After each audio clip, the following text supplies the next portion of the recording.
Up next, we're going to look at the interquartile range, or the IQR, as a measure of variability or a measure of spread. Quick recap.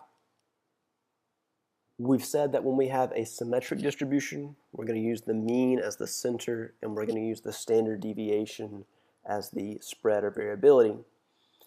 When we have a skewed distribution, we're going to use the median as the center. As well, when we have a skewed distribution, we're going to use the IQR as the measure of variability.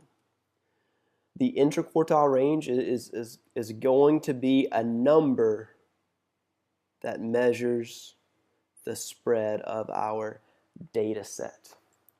It is going to give us the space that the middle 50% of the data occupy. Recall that if you have a symmetric distribution, you go up 1 standard deviation from the mean and down 1 standard deviation from the mean. That captures about 68% of your observations. The IQR is going to be a range that captures the middle 50% of the data. And again, it's appropriate if the distribution is skewed left or skewed right. A higher IQR indicates the data is more spread out and the distribution is wider.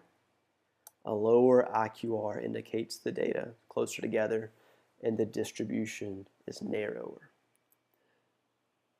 You need to know that the median and IQR will always go together as a pair to discuss the center and the spread. And the mean and standard deviation will always go together as a pair to discuss center and spread. We're never going to mix and match. We're never going to associate the mean and the IQR together. Never going to associate the median and the standard deviation together. Median and IQR for skewed distributions, mean and standard deviation for symmetric distributions. If we want to calculate the IQR, we can follow these steps. First off, if we're going to do it by hand, it needs to be in order to find the median from smallest to largest. The median, that one number in the middle, is also known as the second quartile, or Q2. And by finding the median, we split the data into two equal halves, a left-hand side and a right-hand side. After we have that median, we want to find the median of the left-hand side, the first half of the data set. This will give us the first quartile, which we'll refer to mainly as Q1.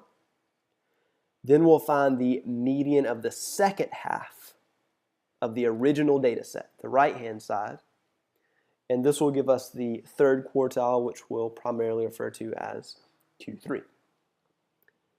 Final step to get that IQR, subtract Q3 minus Q1. And it's always going to be Q3 minus Q1.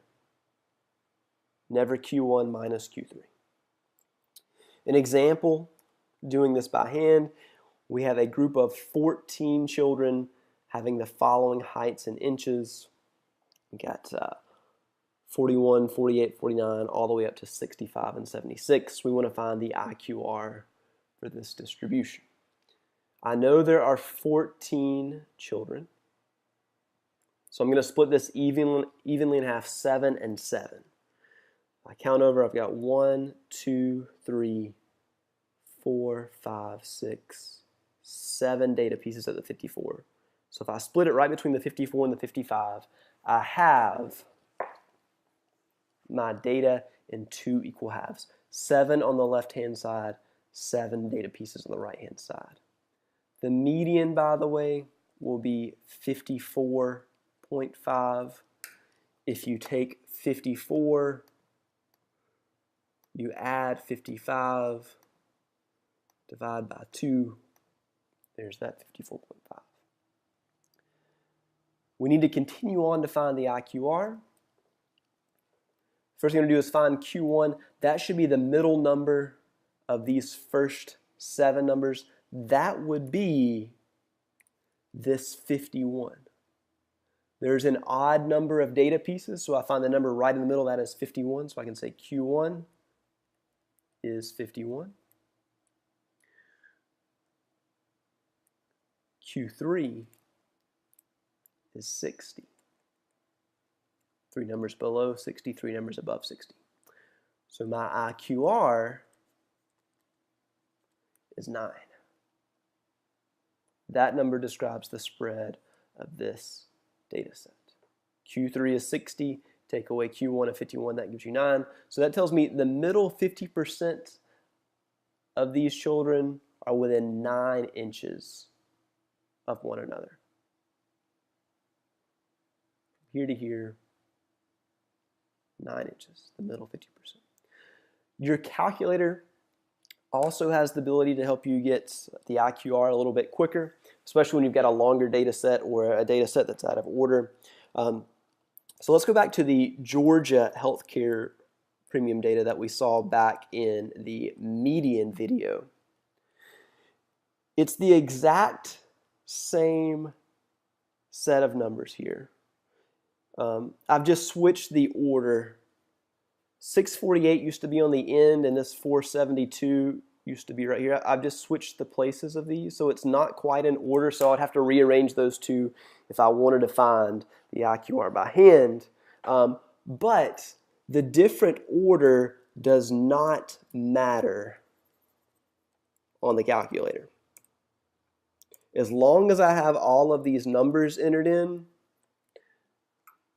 I'm going to be able to find the median and the IQR. So to do that, remember you hit Stat and Edit. You put all of your data in there. So I'll put it in this order, the new order that's out of order, not from smallest to largest.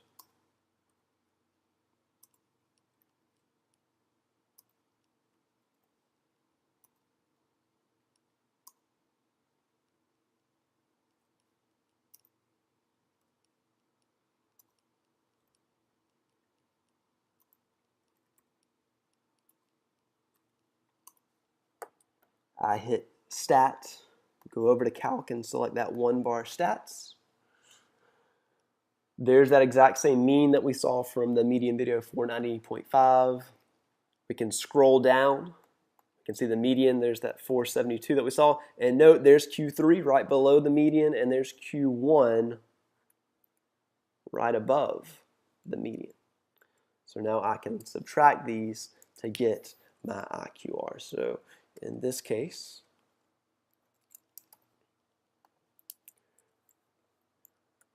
my IQR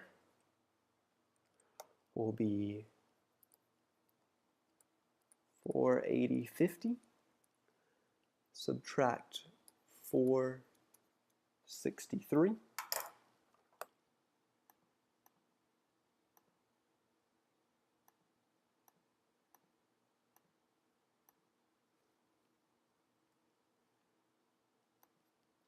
And that will give us $17.50. The middle 50% of this data are within $7.50 of each other. Again, the median and IQR are preferred here because this data set would be skewed right when we organize this from smallest to largest.